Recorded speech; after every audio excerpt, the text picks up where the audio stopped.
we are going to study the topic of figurative language. Figurative language भी इस topic को कहते हैं और इस टॉपिक को एक और नाम से जाना जाता है. You know किस नाम से जाना जाता है? So this topic is also called as the figures of speech, right? अगर दोनों में से कोई भी टर्म आपके पेपर में आए तो आपको समझ जाना है कि हम लोग कौन सा टॉपिक डील कर रहे हैं. हम लोग एक लिटरेरी डिवाइस को लैंग्वेज में कैसे यूज करते हैं ये सीख रहे हैं. We are talking about the figures of speeches that make the language even more nice, beautiful and good to hear. Okay, so today we have so much to write down. I want all of you to take out your pen, paper, pencil, your registers, wherever you are making your notes, because we have a lot of things to study. So figures of speech किसे कहते हैं? Figures of speech are literary devices. Figures of speech are nothing but literary devices. ये क्या है? हमारे literary devices हैं. And हम लोग सबसे टॉप फेवरेट यूज हमारे जो CUET के फेवरेट फिगर ऑफ स्पीचेस हैं उनको ही डील करेंगे. हम लोग बहुत सारे होते हैं, पता है 200 प्लस फिगर्स ऑफ स्पीच होते हैं, बट UGC नेट अगर आप दे रहे हो इतने हाई लेवल का तो बहुत सारे आ जाते हैं. आपके लेवल पे इतने ज़्यादा नहीं आते एटलीस्ट. तो हम लोग फिगर्स ऑफ स्पीच समझेंगे और थोड़े ईजी और थोड़े जो रिपीटेटिवली आते हैं ना उनको ही डील करेंगे, because we don't have to do donkey efforts but we have to do smart work, right? So what is exactly a figure of speech? A figure of speech is a literary device that is used to actually express ourselves. हम क्यों use करते हैं? अपने आप को express करने के लिए इसका यूज करते हैं. And when we want to move beyond the literal sense, जब हमें लिटरल सेंस में जो बात बोली जा रही हो बिल्कुल ही डिक्शनरी मीनिंग से थोड़ा हट के आगे जाना हो. जैसे सपोज मैं आपको बोलूं I love you, you are like a rose to me. मुझे जिस तरीके से रोज़ का फ्लावर इतना पसंद है मैं तुम्हें उसी तरीके से पसंद करती हूँ. Your rose to me. तो ये रोज़ टू मी क्या है? This is a figure of speech that we have use. ये क्या है? Figure of speech. डायरेक्टली एक पर्सन को रोज़ बोल दिया है, लाइक और आज यूज़ नहीं किया है. ये रूल्स हम समझेंगे, बट आप देख रहे हो लैंग्वेज कैसे ब्यूटीफुल हो जाती है. मैं तुमसे बहुत प्यार करती हूँ, you are home to me. अब उस पर्सन को होम से कंपेयर किया है. He fought so bravely, he was like a lion in the fight. तो उसको पर्सन को लायन से कंपेयर किया है. इस तरीके से अलग अलग फिगर्स ऑफ स्पीच आपको नजर आते हैं. फिगर ऑफ स्पीच के फंक्शंस क्या हैं? हम फिगर ऑफ स्पीच यूज ही क्यों करते हैं? तो हम फिगर ऑफ स्पीच यूज करते हैं ताकि हम लैंग्वेज को बहुत ज़्यादा विजुअल बना सके. क्या बना सके? विजुअल. और कॉनोटेटिव लैंग्वेज देख सके. कॉनोटेटिव होता है उसका लिटरल मीनिंग से हटकर जो मीनिंग हो, डीप मीनिंग देख सके. हम उसको लिटरल और साथ में सेंसरी भी बना सके. हमारे दिल दिमाग सब पे कब्जा कर लेती है ऐसी तरीके की language. The reader is made to use their imagination to create mental images. और यहाँ पे हम क्या यूज करते हैं? अपनी इमेजिनेशन का यूज करते हैं कुछ भी बोलने के लिए, है ना. अपनी पोएटिक लैंग्वेज को क्या करने के लिए? लैंग्वेज को एक तरीके का पोएटिक टच देने के लिए हम क्या करते हैं? फिगर ऑफ स्पीचेस का यूज करते हैं. देन हम और क्यों यूज करते हैं? अपनी लैंग्वेज को इनरिच करने के लिए. अपनी लैंग्वेज को और ज़्यादा इनरिच दिखाने के लिए इनको ऑर्नामेंट्स की तरीके से यूज करते हैं. ऑर्नामेंट क्या होता है? मम्मी कहती हैं अरे मेरे को भी मार्केट जाना है और मेरे को क्या चाहिए? मुझे भी शॉपिंग करनी है, मुझे गहने खरीदने हैं. तो ये जो ऑर्नामेंट्स हैं लेडीज को सुंदर बनाते हैं ना, यही ऑर्नामेंट्स लैंग्वेज को भी सुंदर बनाता है. ये लैंग्वेज को और कलरफुल, डिस्क्रिप्टिव और इंटरेस्टिंग बना के आपको देता है. क्या बनाता है? और ज़्यादा कलरफुल, और ज़्यादा डिस्क्रिप्टिव और ज़्यादा इंटरेस्टिंग बनाकर आपको देता है. तो पोएटिक डिवाइसेस, ये ऑर्नामेंट्स हम एवरीडे लाइफ में यूज़ नहीं करते हैं. हम रोज़मर्रा की लैंग्वेज में इन्हें यूज़ नहीं करते हैं. हम इन्हें कभी कभी यूज़ करते हैं, पर उसके बाद जब आप यूज़ कर रहे हो तो इनका इम्पैक्ट बहुत अच्छा होता है. देयर आर 200 से ज़्यादा फिगर ऑफ स्पीचेस, काफ़ी सारे होते हैं, बट हमारे लिए जो इम्पोर्टेंट है हम उनको ही डील करेंगे. ठीक है, तो पहला जो फिगर ऑफ स्पीच मुझे आपके साथ पढ़ना है, पहला सो फिगरेटिव लैंग्वेज भी इसको कहते हैं, इसलिए मैंने इसकी डेफिनेशन भी लिख दी है।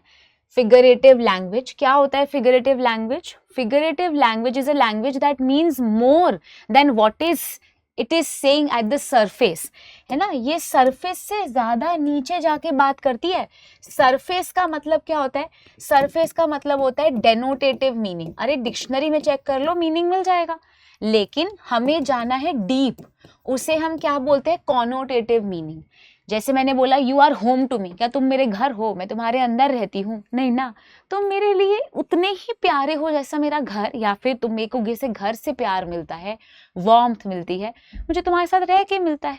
तो you are home to me, मुझे तुम्हारे साथ घर जैसा लगता है। This is what? This is a deeper meaning. It usually gives more feeling to the subject.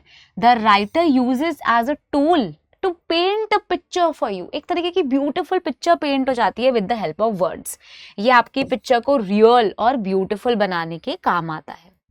तो फिगरेटिव लैंग्वेज डिस्क्राइब करता है और कंपेयर करता है किसी को किसी चीज के साथ। पहला जो हम समझेंगे वो है सिमिली, फिर मेटाफर, फिर पर्सोनिफिकेशन, फिर एलिटरेशन। ये तो सबसे बेसिक है, मतलब आप कह लो 1 2 3 4, ये तो ऐसे है जो बच्चों को पता ही होना चाहिए। ये सबसे इंपॉर्टेंट है। थोड़े से और भी समझेंगे, ऐसा नहीं है कि सिर्फ इतने इजी करेंगे, बोलोगे मैम ये तो बहुत ही इजी है, ऐसा भी नहीं है, आगे भी चलेंगे, लेकिन ये सबसे मेन है। तो सिमिली क्या होता है? अब सबसे पहले देखो, सिमिली होता है direct comparison. Simile is when you directly compare between two things या फिर टू अनलाइक थिंग्स। बोलो दो ऐसी चीजें जो सेम तो नहीं है, पर मैंने उसे कंपेयर कर दिया है। Usually it is a way of describing something by comparing it to something else. और इसका हैक है, इसका ट्रिक ये है कि हम इसमें लाइक और एज का यूज करते हैं। क्या करते हैं? लाइक और एज का यूज करते हैं। So this is called as a simile. जैसे I am hungry as a horse. अब हॉर्स जैसे सब ग्रेज कर जाएगा, मैं भी सब खा लूंगी, मुझे बड़ी भूख लगी है। Then I can run like a rabbit. मैं रोज ऐसे हॉप हॉप कर करके भागती हूँ, तो I can run like a rabbit. She is as happy as a clam. तो वो बहुत ही ज्यादा खुश है। एज, लाइक, इनका कंपेयर किया, इनको यूज किया जा रहा है। He is sneaky as a snake. Snake कैसा है? ऐसे snake basically is known for धोखाधड़ी, है ना। स्नेक हमेशा घुसपेटिया की तरह आता है, चुपके से आता है, और ये एडम और ईव की कहानी है ना, वहां से ली गया है स्टोरी। तो यहाँ पे इसीलिए उस पर्सन को स्नेक से कंपेयर किया है। क्या बोला है? तुम तो स्नीकी हो, तुम तो घुसपेटिया की तरह वार करते हो। ठीक है, तो दिस इज सिमिली। सब समझ रहे हैं? मेटाफर और सिमिली में ना फर्क होता है। किसमें फर्क होता है? मेटाफर और सिमिली में फर्क होता है। मेरे पास मेरे भी नोट्स हैं जो ओपन है यहाँ पे, 2-3 और भी एग्जाम्पल दे सकती हूँ। एक अच्छा सा एग्जाम्पल जो थोड़ा डिफिकल्ट भी है वो है, यहाँ पे देती हूँ मैं आपको। सो एक और एग्जाम्पल देखो, अगर मैंने बोला she entered with struggle like a huge awkward chicken. She entered with struggle. She entered with struggle like a huge awkward chicken. तो यहाँ पे देख रहे हो आप, हमने किस किस चीज को कंपेयर किया। और ये बहुत इंपॉर्टेंट लाइन है, the adventure of 3 Gables. Work है सर आर्थर कॉनल डॉयल। इन्होंने ही शेक्सपियर को बनाया, इन्होंने ही सबसे पहले शर्लॉक होम्स को बनाया था, है ना। ये उनकी ही वर्क से एक लाइन ली गई है। ये क्या बोल रहे हैं? शी एंटर्ड, वो आई किस तरीके से? जैसे एक ऑकवर्ड चिकन आया हो। तो शी को, एक विमेन को यहाँ पे कंपेयर किया है ऑकवर्ड चिकन के साथ, और साथ में लाइक भी लगा है। क्योंकि लाइक यूज हुआ है, this becomes what? This becomes a simile. ये एक सिमिली है। लेकिन मेटाफर क्या होता है? फिर metaphor is a way of describing something by comparing it to something else. implied comparison between the two unlike things. यहाँ पे like as का यूज नहीं किया जाता। जैसे कि the road was a ribbon wrapped through the desert, road desert के बीच में थी, ऐसा लगता है जैसे रिबन लपेटा होता है कहीं पर, इस तरीके से रोड थी। तो ये एक तरीके का डायरेक्ट कह देना है किसी चीज को, लाइक और एज का यूज नहीं किया जाता। जैसे the pen is the tongue of the mind, the pen is the tongue of the mind. तो यहाँ पे पेन को क्या बोला गया, tongue of the mind. Pen is equated to the tongue, pen को टंग से इक्वेट किया गया लाइक और एज के बिना। This becomes a metaphor, this is a metaphor. The clown was a feather floating away, the clown एक feather की तरह फ्लोट कर रहा था, तो क्लाउन को कंपेयर किया, एक पंख जैसे उड़ रहा है कहीं भी जाके, क्लाउन भी जा रहा था। हम बोलते हैं ना, all the world is a stage, all the world is a stage and all men and women are like mere players. पूरा वर्ल्ड स्टेज है, मेन और वुमेन प्लेयर्स हैं। ये किसकी लाइन है, शेक्सपियर की बहुत इंपॉर्टेंट लाइन है एज यू लाइक इट की। यहाँ पर भी वर्ल्ड को स्टेज से कंपेयर किया है और मेन और विमेन को एक एक्टर की तरह। तो that also is what, that also is a metaphor, that also is a metaphor, वो भी एक मेटाफर है, राइट। अगर मैं बोलूं I fall upon the thorns of life, I fall upon the thorns of life, ये भी एक तरीके का, अरे ये भी एक तरीके का मेटाफर है, पता है आपको, ये भी एक मेटाफर है। और ये पीबी शेली की एक बहुत इंपॉर्टेंट पोयम है, ode to the west wind, वहां से ली गई है लाइन। बड़ा ही इंपॉर्टेंट लाइन है ये, पेपर में आ जाता है जब आप आगे बीए एमए करोगे ना कभी इंग्लिश में, तो मुझसे पढ़ोगे अगर कभी दोबारा, तो ये लाइन हम बहुत पढ़ने वाले हैं। ठीक है एवरीवन, आई होप सबको समझ आ गया है। तो मेटाफर हमेशा विदाउट लाइक और एज हम देखते हैं, और हम डे टू डे लाइफ में भी मेटाफर बहुत यूज करते हैं। ठीक है, मेटाफर हम काफी ज्यादा यूज करते हैं। जैसे हम एक इडियम बोलते हैं, elephant in the room, elephant in the room बोलते ना, इस प्रॉब्लम को एड्रेस करो, this is elephant in the room. तो प्रॉब्लम को एलिफेंट से कंपेयर करना, कई बार ऐसे इडियम्स में भी मेटाफर डल के आता है। ओके अब जैसे आप बोलते हो this is like music to my ear, तुम तो इतना गाते हो, इतना अच्छा गाते हो, ऐसा लगता है जैसे तुम्हारी बातें इतनी अच्छी हैं, ऐसा लग रहा है म्यूजिक टू माई ईयर। तो बातों को म्यूजिक से कंपेयर कर दिया। ऐसे डे टू डे लाइफ में मेटाफर बहुत यूज होता है। सिमिली चाहे इतना यूज ना हो, लेकिन मेटाफर तो बहुत यूज होता है। देन आते हैं पर्सोनिफिकेशन पे। Personification is to give human characteristics to something that is not human. Animals को, ऑब्जेक्ट्स को, आइडियाज को क्या दे रहे हो आप, ह्यूमेन बना रहे हो, ह्यूमन क्वालिटीज दे रहे हो। क्या दे रहे हो, human qualities, activities, abstract ideas, इस तरीके से। जैसे कि the sky weeps, the sky weeps. तो क्या स्काई रो सकती है क्या? जब क्लाउड्स बारिश कर रहे हैं, बारिश हो रही है, तो आपको लगता है कि वो रो रहे हैं, पर मैंने कंपेयर किया कि इन क्लाउड्स को देखो, ऐसा लगता है वो रो रहे हैं, द वीपिंग क्लाउड्स। तो वो वीप या द स्काई वीप्स, ये सारे क्या है आपके, ये आपकी पर्सोनिफिकेशन। क्या है? पर्सोनिफिकेशन।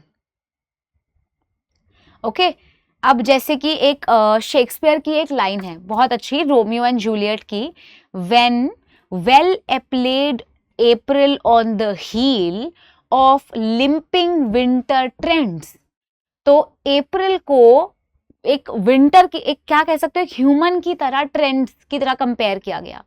शेक्सपियर की लाइन है ये। या फिर ओ रोज thou are sick, William Blake की लाइन है, ओ रोज दाउ आर सिक। रोज क्या कभी भी सिक हो सकता है?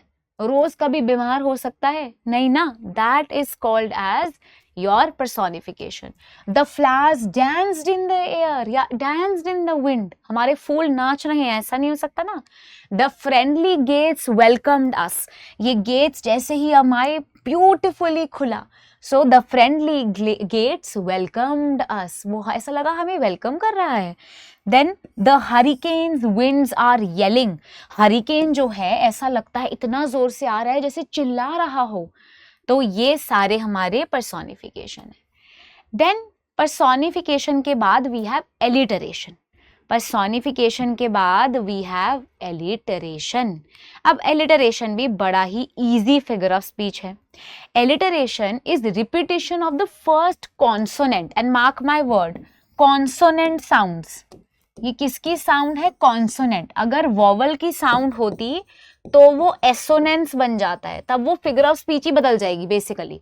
कॉन्सोनेंट साउंड का रिपीटिशन जो होता है वो एलिटरेशन कहलाता है. That is called as alliteration. देखो यहाँ पे इसके एग्जाम्पल्स देखो. Peter pepper packed a pickled pepper, जैसे कि we lurk late we shoot straight. तो यहाँ पे पी पी पी रिपीट हो रहा है, यहाँ पे एल एल या फिर एस एस रिपीट हो रहा है. तो फर्स्ट वर्ड रिपीट होना क्या कहलाता है? It is alliteration. Stand the strong surfer saved several of the swimmers on Saturday. तो एक स्टैन नाम का एक सर्फर था जो बड़ा स्ट्रॉन्ग है, उसने सेवरल स्विमर्स को जो डूब के मरने वाले थे सैटरडे को, उनको बचाया. Tiny Tommy Thomson takes toy trucks to Timmy's on Tuesday. छोटा सा बच्चा है टॉमी थॉम्सन, उसने अपना फेवरेट टॉय लेके गया, जो ट्रक लेके गया टिमी के सन के पास ऑन ट्यूसडे. ट ट ट रिपीट हो रहा है. तो ये सारी क्या है? हमारा एलिटरेशन. ठीक है. अब राइम ना एलिटरेशन से ही बनती है. When words have the same end, वहां से राइम्स बन जाती है. बहुत बार मैंने देखा है पेपर में अगर पोएट्री आ जाए तो पूछा था इसकी राइमिंग स्कीम क्या है, और बच्चों को पता ही नहीं होता. तो हमें उसमें क्या करना पड़ता है? हमें उसके एंड साउंड्स सुननी होती हैं और वो उसकी राइमिंग स्कीम बन जाती है. जैसे where, fair, air, bear, glare. अब सब अलग अलग है, एंड भी अलग अलग से हो रहा है. ये ई से हो रहा है, ये भी ई से, ये आर से, पर साउंड्स तो सेम है ना. So where, fair, air, bear, clear, सबकी साउंड सेम है. तो ये ए साउंड हो गई. ठीक है. अब देखो ये वाली पोयम देखो, इसकी राइमिंग स्कीम क्या होगी? My dad gave me $1 bill cause I am his smart son and I swapped it with 2 shiny quarters cause 2 is more than 1. तो son और 1, तो यहाँ पे क्या हो गया? A. And then I took the quarters and traded them to Lou for 3 dimes. I guess he don't know that 3 is more than 2. तो Lou और 2, B. तो A, B, C, D, E. इस पोएट्री में आपको नजर आएगा. Rhyming scheme बड़ी important topic है, इसलिए मैंने यहाँ पे इसको क्या किया है? ऐड किया है. ठीक है एवरीवन. एक और देखो, पेट्स करके एक पोएम है ये आपके सामने. Absolutely not, my mother said to me when I asked her for a dog that was as big as a tree. He will gobble all the food that we have in the house. Why don't you get a smaller pet like a hamster or a mouse?